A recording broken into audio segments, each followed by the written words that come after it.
Hello everyone, my name is Ivan and I love driving cars like this, for example. So if you're a car guy, stay tuned because today's video is going to be freaking amazing. Hardwired.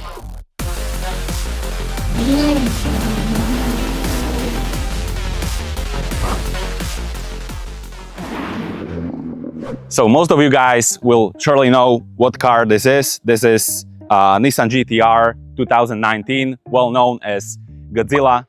So perfect platform for tuning, let's say some sort of entry supercar, which in my opinion is not anymore because it's basically a living legend. So today's video is going to be about this car.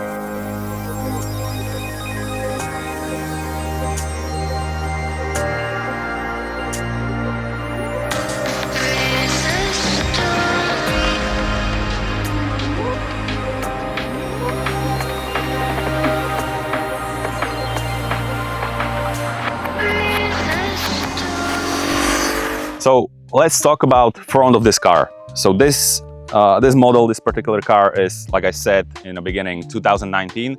So you can see the difference between pre-facelift version, which this is facelifted version, mostly with headlights, because this has this interesting line, this LED flashlight, or how do we want to call it. So this is different in comparison to older Nissan GT-Rs. As you can see, this is like really low car, so this we can call a supercar. So like I said, an entry-level supercar. I really like the design of this car, especially this logo, which Nissan is trying to not really put their regular emblem there, but this GT-R logo, which many of people that are not into cars, they don't know what car this is actually, because I think you have in the back of the car maybe Nissan, but I don't think so.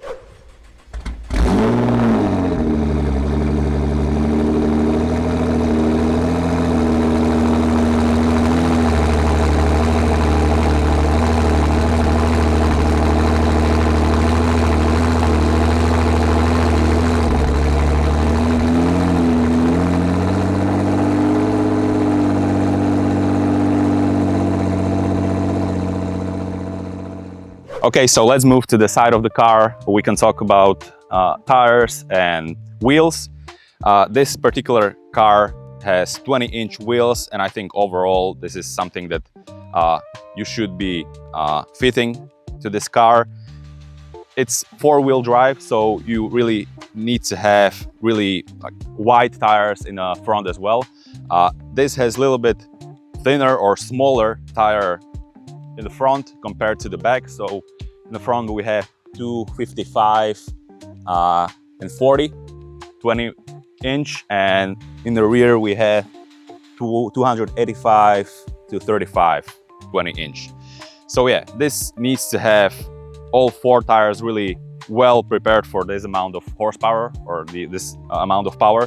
For example, with my BMW M2, I have two different sizes. So I have 19 and 20-inch in the back, but my BMW, it's only rear-wheel drive, so it's a little bit different. Let's talk a little bit about this side profile, which, like I said in the beginning and a few moments ago, this car, you have only these GT-R emblems all over the car, so you don't have Nissan anywhere, basically. So I don't know, I guess they tried to rebrand it a little bit, so it's more exclusive. And yeah, like I said, I'm not really into history of cars, so don't get me wrong, but I like driving them and I like the sound and everything. So let's talk a little bit about this feature. This is 2019, so it's a little bit older. This is keyless, so you can lock the car, unlock the car with this black button, which it has this distinct sound. So it's not really like technological car, or don't get me wrong, like it's technological, but it's not like new modern era car. So yeah, this is side profile. Let's talk about this beautiful S. You have this Nissan GT-R 4 rear lights, which are significant for Nissan GT-Rs overall, which we have with Paul Walker's car, Nissan GTR R34s and 33s. So they took the design of the older cars and put them in this new modern car. So these 4 pipes and these are upgraded. So exhaust is completely upgraded, so it has great sound. I think stock GTR is little bit it has to have this aftermarket exhaust to be able to sound that good. So yeah, we have this spoiler which you can also upgrade. This car has huge platform for upgrading, so for tuning in terms of engine of the car and like outside the design of the car as well.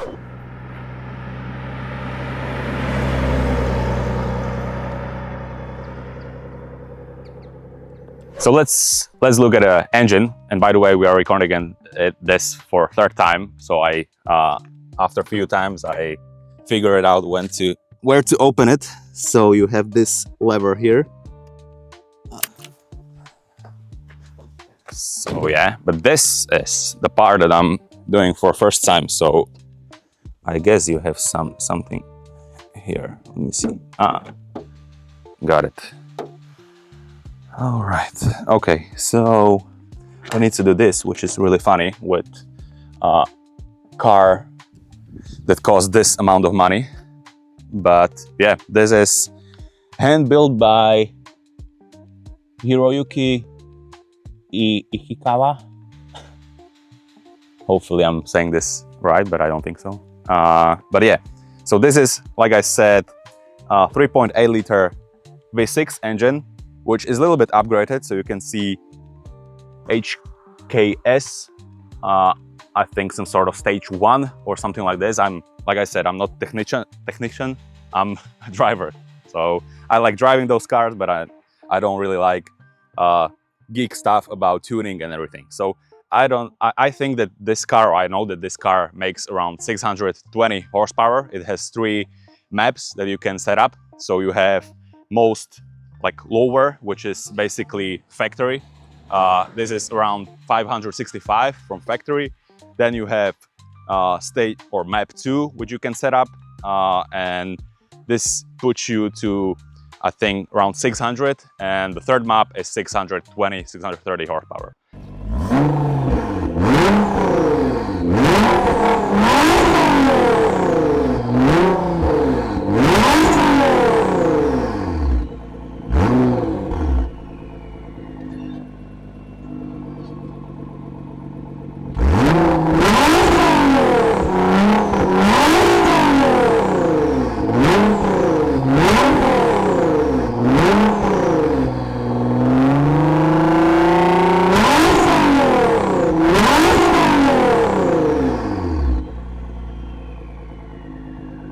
Okay, so let's talk a little bit about the interior of this car. As I told you, this is not the newer car, or the newest car. This is a little bit older, 2019, so you cannot expect crazy materials. But this is like old school. It has really nice finish, leather, nice red stitching, and it's really simple here. So don't expect crazy amount of Alcantara here.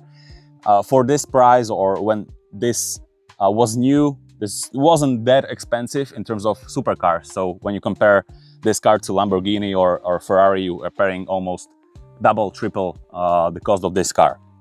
So when you look at this, you overall ergonomic and infotainment and everything, you can see the Nissan here. Although it's not, you don't have logo here, only on the engine bay, but you can see the Nissan a little bit here in the interior. So this like signals and everything, you can see that this is Nissan. So yeah, so you have a lot of carbon fiber. Well, you have a little bit of carbon fiber here in the central console.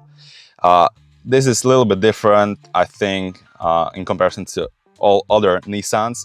You can see that this is created for sport and sporty driving.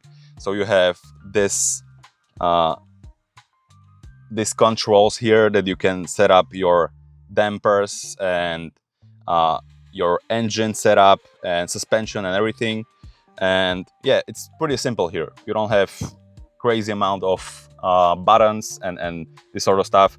This is really old school. You have old school dials. You don't have electronic and like with my BMW M2, I have crazy crazy dashboard and everything that you can see. Everything is electronical and yeah, digital basically. This is all old school, which I personally like because everything you can touch, everything you can push and this sort of stuff. So yeah.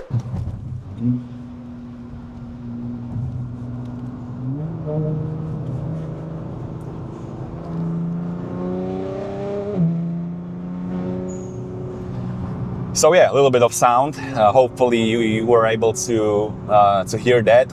I think so, because in here it's pretty loud. So yeah, let's talk a little bit about this car and how it is to drive a Nissan GT-R, a Godzilla.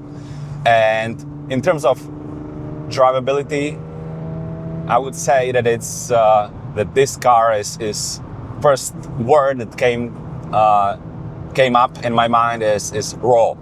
That is so raw in comparison to different cars that I've driven and I had a chance to drive, which, for example, was Lamborghini, Ferrari, different cars. And if we are talking about GT cars, for example, I don't know what is direct competitor to this. Maybe Bentley Continental GT, maybe Ferrari F12, maybe Ferrari the newest one, maybe Ferrari, I don't know, super fast or yeah, something like that. So so in terms of GT cars, I would say that this is the car that is like raw.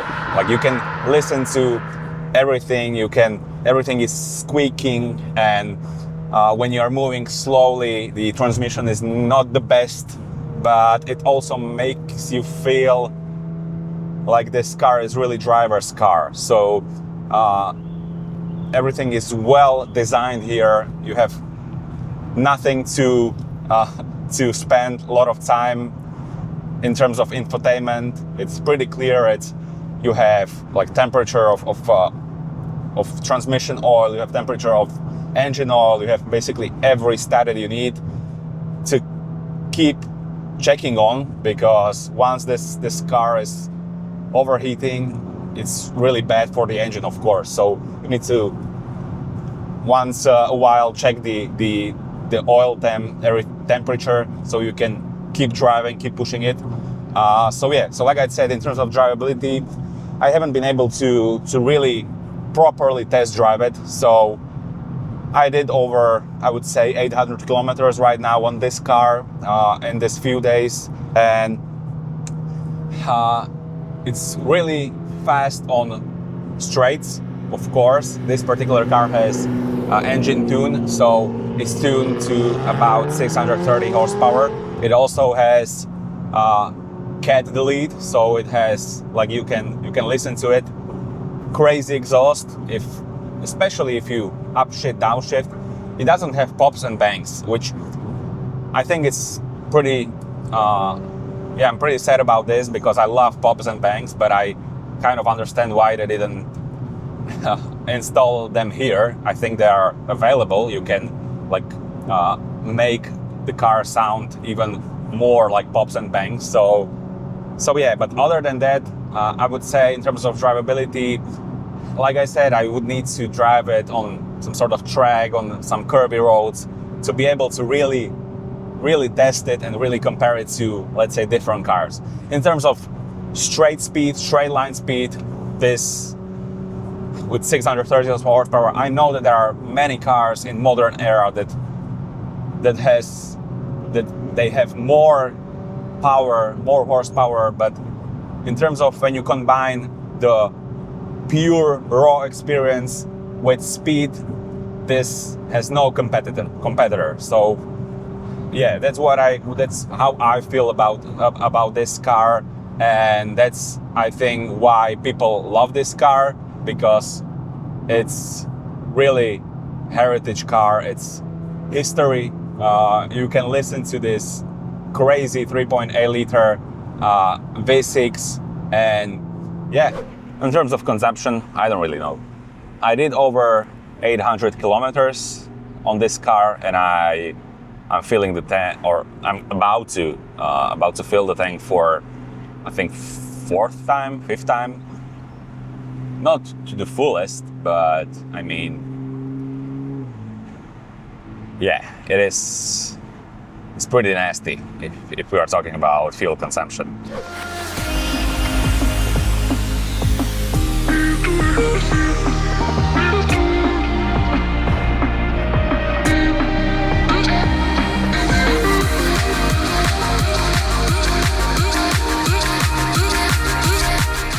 I mean, yeah, this is detox for me. This is relax for me. This is